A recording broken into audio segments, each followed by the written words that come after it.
आरक्षण या रिजर्वेशन वर्तमान समय में एक ऐसा मुद्दा है जिस पर हर स्तर में चर्चा हो रही है, चाहे वो हमारी सामाजिक व्यवस्था हो, पॉलिटिक्स हो या फिर हाई कोर्ट या सुप्रीम कोर्ट के स्तर पर हो। कई ऐसे मुद्दे अभी निकल कर आ रहे हैं जिसकी वजह से रिजर्वेशन एक बार फिर से चर्चा में है। क्रीमिलियर की बात हो, SC/ST के आरक्षण में क्रीमिलियर को लागू करने वाली बात हो, या फिर इस बात पर चर्चा हो रही है कि क्या आरक्षण की वजह से जो पूरी व्यवस्था है, खासकर जो प्रशासनिक व्यवस्था है, वो प्रभावित हो रही है। तो अगर आप इस पर खुले मन से चर्चा करना चाहते हैं और ये समझना चाहते हैं कि ये है क्या, क्यों इसको लागू किया गया था और वर्तमान समय में इसकी स्थिति क्या है और आगे क्या किया जा सकता है, तो आपको एक बार ये पूरा वीडियो देखना पड़ेगा। अगर आपने शुरू के या बीच में 2 या 3 मिनट देखा तो हो सकता है कई ऐसे विचार आपके विकसित हो सकते हैं जिसमें ऐसा लगे कि मैं आरक्षण के खिलाफ हूं या आरक्षण के समर्थन में हूं या इसे मैं समाप्त करने की बात कर रहा हूं। तो एक बार इसको समझने की कोशिश करते हैं कि ये है क्या और क्यों इसे लागू किया गया। आरक्षण की जो स्थिति है वर्तमान समय में वो ये है कि जिन लोगों को आरक्षण मिला हुआ है उनको ऐसा लगता है कि इसे हर 10-10 साल में रिन्यू करने के स्थान पर परमानेंट कर दिया जाए, और जिन लोगों को नहीं मिला हुआ है या जो आरक्षण का लाभ नहीं लेते हैं उन्हें ऐसा लगता है कि आरक्षण की वजह से हमारी जो पूरी व्यवस्था है, खासकर प्रशासनिक व्यवस्था है, वो तहस नहस हो चुकी है, इसलिए जितना जल्दी हो सके इसे समाप्त कर दिया जाए। तो पहले समझते हैं ये है क्या। देखिए, आरक्षण न्याय की अवधारणा पर आधारित है। आरक्षण क्यों दिया गया? क्योंकि हमें जस्टिस या न्याय स्थापित करना था। इसको आप ऐसे समझिए, 2 कॉन्सेप्ट काम करते हैं। एक जो कॉन्सेप्ट होता है उसे हम कहते हैं समानता। एक समानता की अवधारणा है, यानी इक्वलिटी। समानता का कॉन्सेप्ट ये कहता है कि सभी को समान स्तर पर ट्रीट किया जाए। सभी को समान स्तर पर ट्रीट किया जाए का मतलब है सभी के लिए समान सुविधाएं हो, सभी के लिए समान व्यवस्थाएं हो, या हमारी जो प्रशासनिक, राजनीतिक या सामाजिक प्रणाली का प्रचलन है उसमें सभी क्या है, समान है। इसको आप एक से उदाहरण से समझ सकते हैं। क्रिकेट मैच चल रहा है और मैच देखने के लिए जो लोग आए हैं उनके लिए स्टेडियम के प्रशासन ने एक जैसी सुविधा विकसित कर रखी है। एक जैसी सुविधा का मतलब है एक बाउंड्री वॉल बनी हुई है और उसमें इस तरीके से सभी के लिए एक स्टूल की व्यवस्था कर दी गई। समानता की अवधारणा ये कहती है कि सभी के लिए एक एक स्टूल होगा। अब ऐसी स्थिति में ये व्यक्ति और ये जो बच्चे हैं ये मैच देखने के लिए आए, तो समानता का ये व्यवहार क्या इनके लिए न्याय कर पाएगा? इसको आप ऐसे समझो, ये व्यक्ति स्टूल पर खड़ा होकर आराम से मैच का आनंद ले रहा है। इस व्यक्ति की स्थिति ऐसी है कि खड़ा है और संभवतः जब भी कोई बड़ा शॉट लगेगा या अच्छा कुछ देखने को आएगा तो अपने आप को थोड़ा ऊंचा करेगा, एरियो पर खड़ा होगा, मैच का आनंद लेगा। लेकिन इन दोनों की स्थिति क्या है? इन दोनों की स्थिति ये है कि इनको एक एक स्टूल तो दे दिया गया, लेकिन ये इस मैच के आनंद से पूरी तरीके से वंचित हो गए। ये समानता की अवधारणा है। अब इस समानता ने क्या किया? इन 2 या 3 लोगों के साथ अन्याय कर दिया। आपका समानता का व्यवहार अच्छा है, लेकिन इन 2 लोगों के लिए वो क्या, अन्याय का माध्यम बन गया। फिर अगर हम दूसरा कॉन्सेप्ट है जिसे कहा जाता है समता। समता मतलब इक्विटी। अगर इसको आप देखोगे तो इसमें समानता का व्यवहार ना करके समता का व्यवहार किया जा रहा है। मतलब जिस व्यक्ति की जैसी स्थिति है उसके अनुसार उसे सुविधा दी जा रही है। कैसे? एक स्टूल देने का तो था ही सही, तो इस व्यक्ति को क्या किया गया, एक स्टूल दे दिया गया। ये जो व्यक्ति है इसे थोड़ा और ऊंचा स्टूल दिया गया क्योंकि इसकी हाइट इससे कम है ताकि ये भी मैच का आनंद ले सके। और जो सबसे छोटा बच्चा है उसे ये कहा गया कि भाई तुम एक काम करो, एक स्टूल के ऊपर दूसरा स्टूल रख लो ताकि तुम भी मैच के इस आनंद से वंचित ना रहो। अगर आप समझोगे तो यही रिजर्वेशन है। मतलब वे लोग जो वंचित थे, शोषित थे, उन्हें मुख्य धारा में लाने के लिए इस प्रकार की व्यवस्था लागू की गई ताकि वो मेन स्ट्रीम में आ सके और जो वंचना उन्होंने झेली है वो वंचना उनको या उनकी आने वाली पीढ़ी को अब झेलनी ना पड़े। तो चाहे वो SC का आरक्षण हो, ST का आरक्षण हो या OBC का आरक्षण हो, या अभी जो वर्तमान में EWS का आरक्षण दिया गया, वो इसी को दर्शाता है कि जिनकी स्थिति खराब है उनको 2 स्टूल दिया जाए, थोड़ी कम स्थिति खराब है उनको थोड़ा लंबा स्टूल दे दिया जाए, और जिनकी स्थिति ठीक ठाक है उनको तो वैसे भी एक स्टूल मिल ही रहा है। ये रिजर्वेशन का कॉन्सेप्ट है। मतलब आप इसको ऐसे देखो कि अपने परिवार में अगर 2 बच्चे हैं, एक बच्चा बड़ा और दूसरा बच्चा छोटा है और आप पैदल चल रहे हैं, तो अगर आप समानता का व्यवहार करेंगे तो आप दोनों बच्चों को ये कहेंगे कि भाई चलो हम तुम्हें नहीं उठा सकते। लेकिन अगर आप समता की तरफ बढ़ेंगे तो निश्चित रूप से क्या करना होगा, जो बच्चा छोटा है उसके पैर दुख रहे हैं उसे कंधे पर उठाना होगा। ठीक है। अब इससे उस बच्चे को अगर आपत्ति हो रही है जिसकी स्थिति ठीक ठाक है और जो चलने में सक्षम है और जिसके पैर में किसी प्रकार की कोई समस्या नहीं हो रही है, तो ये उस बच्चे की समस्या है, उसके मानसिक स्तर में परिवर्तन लाने की जरूरत है। ये एक कॉन्सेप्ट था जो लागू किया गया। आरक्षण का जो कॉन्सेप्ट है वो कहीं ना कहीं पूनापेक्ष जो डॉक्टर भीमराव अंबेडकर और महात्मा गांधी के मध्य हुआ था वहीं से शुरू हुआ। वहीं पर राजनीति में आरक्षण के साथ साथ सरकारी नौकरियों में भी आरक्षण की बात की गई थी।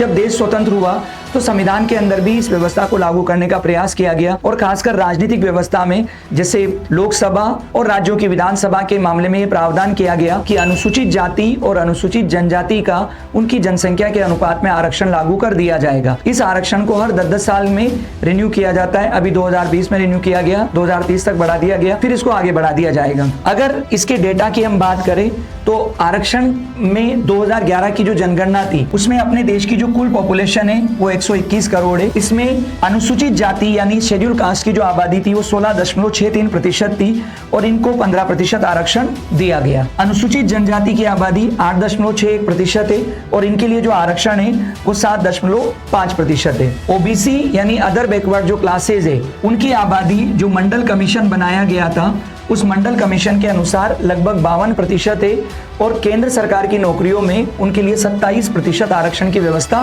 की गई है। ये मोटे तौर पर आरक्षण की स्थिति है कि अनुसूचित जाति को 15%, अनुसूचित जनजाति को 7.5% और अदर बैकवर्ड क्लासेज यानी पिछड़ा वर्ग है उसको 27% आरक्षण दिया गया।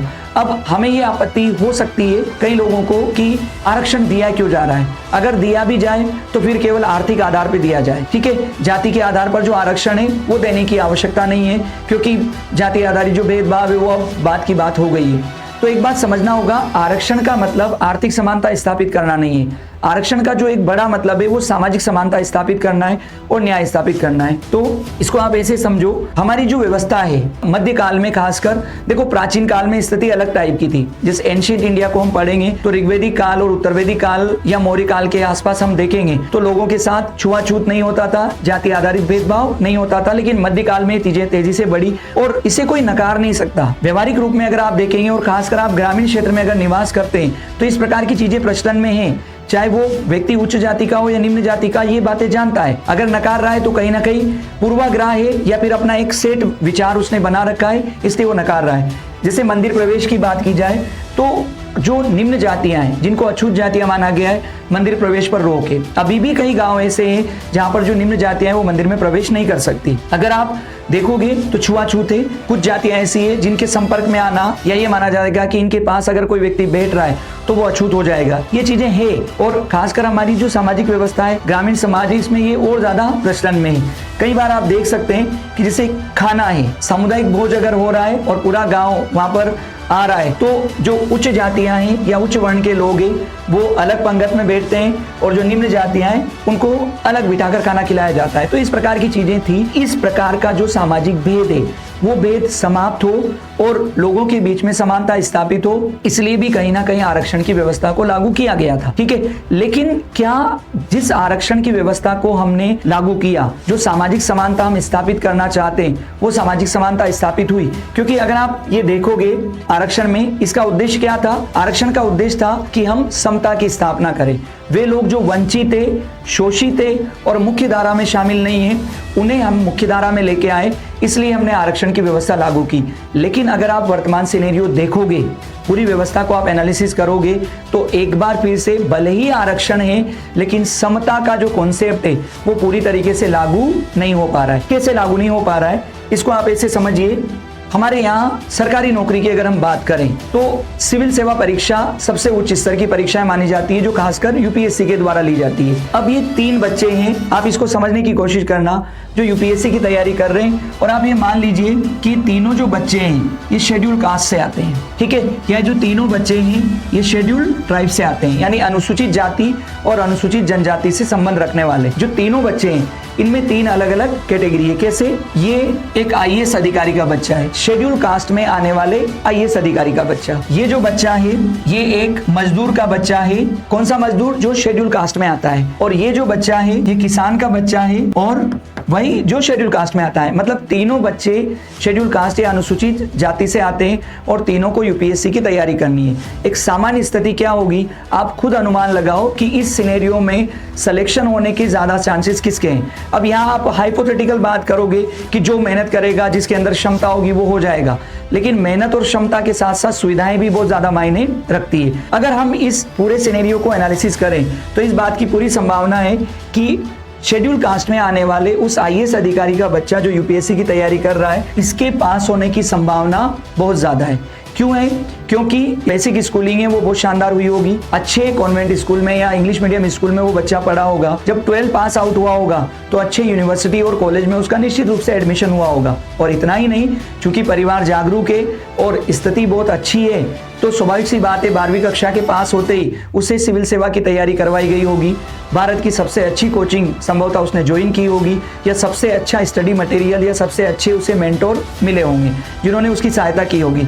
दूसरी तरफ अगर इन दो बच्चों को आप देखोगे तो इनको तो पता ही शायद 12वीं के बाद चला होगा कि आईएएस होता क्या है और आईएएस कैसे बना जाता है। गवर्नमेंट स्कूल में पढ़ाई हुई होगी, सामान्य जो विश्वविद्यालय है उसमें ये बच्चे पढ़े होंगे, और सबसे खास बात आर्थिक संसाधनों का अभाव इस स्तर पर रहा होगा कि अच्छा स्टडी मटेरियल नहीं मिला होगा, या कोचिंग इंस्टीट्यूट या जो अच्छी मेंटोरशिप है वो भी नहीं मिली होगी। इसका परिणाम ये हुआ कि ये भी तैयारी कर रहे थे, ये बच्चा भी तैयारी कर रहा था, लेकिन सिलेक्शन इसका होगा। अब हुआ क्या कि जो समता की अवधारणा थी वो तो खत्म हो गई। समता का मतलब क्या था? समता का मतलब था कि जो वंचित वर्ग है, शोषित वर्ग है, उसे समान स्तर पर लाया जाए। अब हो क्या रहा है, जो आईएएस का बच्चा है वो फिर से आईएएस बन गया, और जो मजदूर और किसान के बच्चे थे वो वहां के वहीं हैं। तो किया क्या जा सकता है? वर्तमान में सबसे बड़ा जो डिस्कशन का मुद्दा है वो यही है कि जो आरक्षण हमने लागू किया था, क्या उस आरक्षण से सभी वर्गों को या सभी लोगों को लाभ मिल पा रहा है, या एक वर्ग विशेष को लाभ मिल पा रहा है? इसमें समझने वाली बात है, चाहे कोई व्यक्ति अनुसूचित जाति में आता हो, जनजाति में आता हो, ये सबको सोचने वाली बात है कि जिनको सुविधाएं मिली हुई है वही बड़ी पोस्ट पर जा रहे हैं। एक और बात आप ध्यान रखना, यहाँ पर छोटी पोस्ट की बात नहीं हो रही है, जैसे पटवारी की, ग्राम सेवक की, या फिर स्कूल लेक्चरर की, शिक्षक बनने वाली जो पोस्ट है उनकी बात नहीं हो रही है, क्योंकि ये निश्चित रूप से उन वर्गों के लिए है जो वंचित है, शोषित है, और उनके ही बच्चे इसमें तैयारी कर रहे। आपको कोई आईएएस अधिकारी का बेटा पटवारी की तैयारी करता हुआ नहीं मिलेगा, या कोई आईएएस अधिकारी का बेटा आपको शिक्षक भर्ती की तैयारी करता हुआ नहीं मिलेगा। अगर वो कर भी रहा होगा तो आरएस की तैयारी कर रहा होगा, कर भी रहा होगा तो नीट या जेई की तैयारी कर रहा होगा ताकि वो डॉक्टर और इंजीनियर बन सके। पटवारी, ग्राम सेवक, कांस्टेबल या शिक्षक भर्ती वाला, इन सब की तैयारी वो सामान्य बच्चे ही करते हैं जो वंचित शोषित वर्ग में आते हैं। लेकिन जो उच्च स्तर की जॉब है, जैसे यूपीएससी के द्वारा जो परीक्षाएं ली जाती है उनकी बात की जाए, या फिर बड़े जो हमारे यहाँ यूनिवर्सिटी और कॉलेज है उनकी बात की जाए, तो वहां तो वही लोग जा पा रहे हैं जिनके पास पहले से ही सुविधाएं। तो फिर न्याय कहाँ हुआ? ये तो एक प्रकार से एक पर्टिकुलर जाति के, एक पर्टिकुलर परिवार को एक बार सुविधा मिली तो फिर आगे चलकर वो भी उस सुविधा का उपभोग कर रहा है, और ये जो दोनों बच्चे ये तो अभी भी वंचित और शोषित ही बने हुए।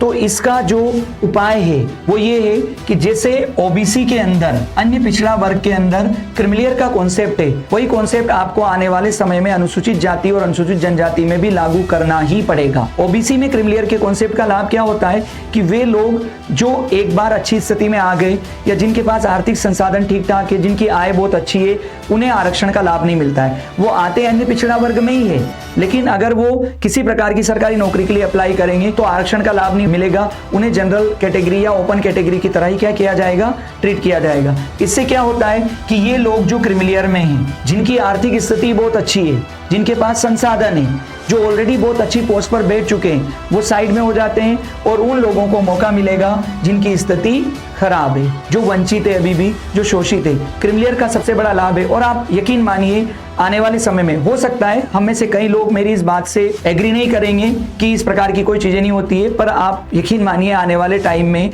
अनुसूचित जाति और अनुसूचित जनजाति में भी क्रीमिलियर का कॉन्सेप्ट लागू होगा, लागू करना ही पड़ेगा, क्योंकि जो समता का उद्देश्य है वो तो पूरा नहीं हो रहा है, और उसमें जो वर्ग लाभ की स्थिति में वो लगातार लाभ ले रहा है, और उसी जाति का या उसी क्षेत्र का जो व्यक्ति है जो लाभ से वंचित है और बाकी लोग वो लाभ ले रहे हैं। क्यों ऐसा हो पा रहा है? क्योंकि क्रीमिलियर की अवधारणा नहीं है। तो जो आगे बढ़ चुके हैं, जो प्लेटफॉर्म पर, मंच पर आ गए, वो पूरा आरक्षण का लाभ ले रहे हैं, और जिनकी स्थिति खराब है उनको आरक्षण का लाभ नहीं मिल पा रहा है। तो बेस्ट तरीका क्या है कि क्रीमिलियर लागू कर दिया जाए। अगर अनुसूचित जाति और अनुसूचित जनजाति में क्रीमिलियर का कॉन्सेप्ट लागू हो जाता है तो उसी जाति के उन बच्चों को लाभ मिलेगा जो अभी भी गांव में है, उसी जाति के उन बच्चों को लाभ मिलेगा जो अभी भी वंचित शोषित है, जिनके पास आर्थिक संसाधन नहीं है। मतलब किसान के बच्चे, मजदूर के बच्चे, या फिर अगर गवर्नमेंट जॉब भी करते हैं तो सामान्य सी गवर्नमेंट जॉब करने वाले लोगों के बच्चे, उन लोगों को खासकर जो आईएएस बन चुके हैं, जो बड़ी सेवाओं में जा चुके हैं, जो बड़े बड़े पदों पर बैठ चुके हैं। जैसे इसको आप ऐसे भी समझो कि एक व्यक्ति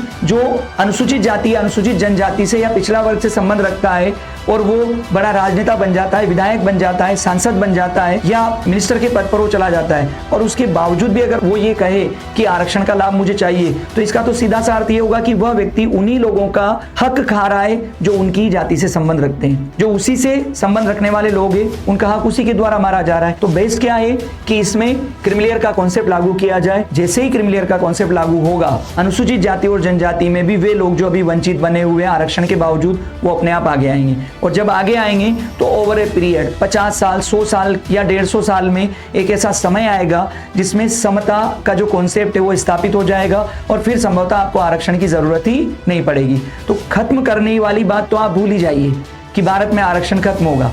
आरक्षण में सुधार लागू किया जा सकता है या सुधार लागू होगा ही। ये नहीं होने जा रहा है कि आरक्षण ही पूरी तरीके से 10-20 साल में खत्म हो जाए, वो तो संभव ही नहीं है, क्योंकि अभी भी हमारी जो पॉपुलेशन है वो 70% के आसपास ग्रामीण क्षेत्र में निवास करती है और ग्रामीण क्षेत्र में इस प्रकार के भेदभाव बहुत अच्छे खासे लेवल पर चल रहे हैं। अब देखिए, इसमें एक और जो बात ये होती है कि आरक्षण के मामले में हमारी जो राजनीतिक व्यवस्था है वो किस प्रकार की है। तो एक बात आप क्लियर कर जान के चलिए कि लोकतंत्र के अंदर चुनाव वोट से जीता जाता है और जिस देश के अंदर भी लोकतंत्र है वहां वोट बैंक की राजनीति अच्छे खासे लेवल पर होती ही होती है।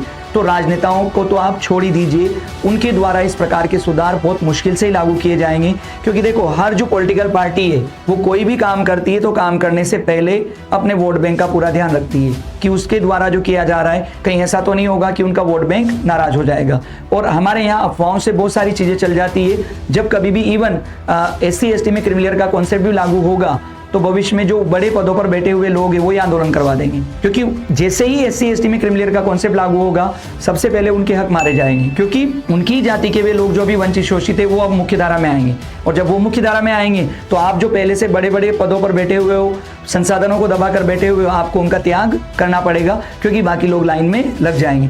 तो पॉलिटिक्स से तो आप उम्मीद ही छोड़ो कि हमारी जो राजनीतिक व्यवस्था है वो इस पर काम करेगी और बड़े स्तर पर आरक्षण जैसी चीजों को लागू कर देगी। यहाँ आवश्यकता लोगों को ज्यादा से ज्यादा जागरूक करने की है। तो संभवतः जो सुधार है वो अपने स्तर पर ही होगा जब लोगों के अंदर जागरूकता आए और खत्म करने जैसी बात करने के स्थान पर सुधार वाली बात करें।